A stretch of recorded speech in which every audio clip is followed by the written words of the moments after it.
Well, Dr. Jeremy Rossman is the president of Research Aid Networks and an honorary senior lecturer in virology at the University of Kent and joins me live now.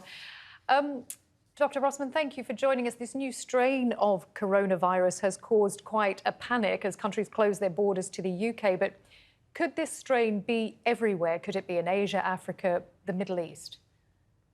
Yes. Likely, this strain is already present throughout the world.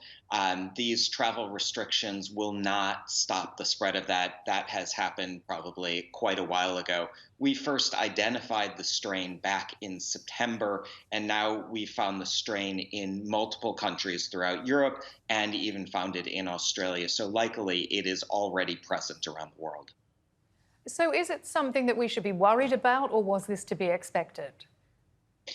So it's a little bit of both. It is definitely concerning because this strain does appear to be associated with around a 71% increase in transmissibility. Now, that's associated. It hasn't been proven yet that this variant does, in fact, cause that increased transmissibility, but it's likely that it does. So that is a bit of a cause for concern and something that we will be looking at very carefully.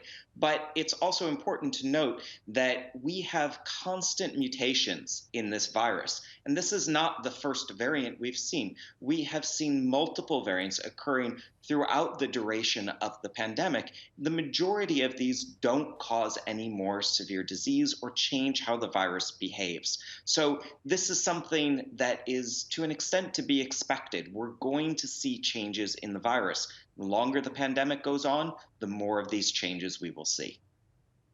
So I guess then that the question everybody wants to know is these vaccines that are being rolled out, are they going to be just as effective against this new strain? It looks like it. There may be some small changes.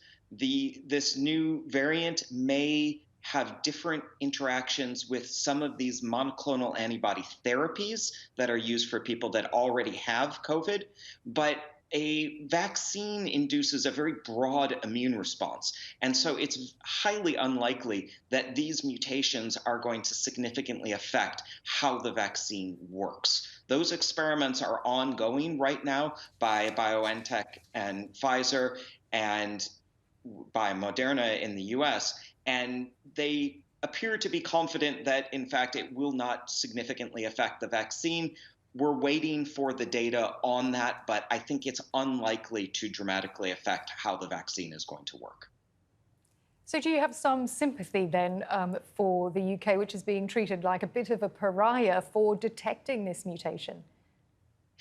Yes, I mean there was a very strong response from a lot of different countries that was not proportional to what we had observed and the current situation, given the fact that this variant was identified in September.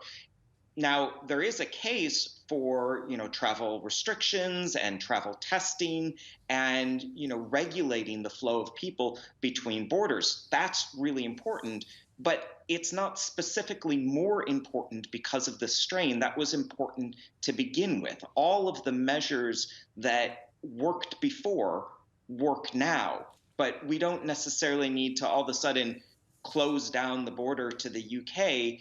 And even if we did, it wouldn't keep that variant inside. Dr. Rossman, a voice of reason in all of this. Thanks so much for your insight. We appreciate it.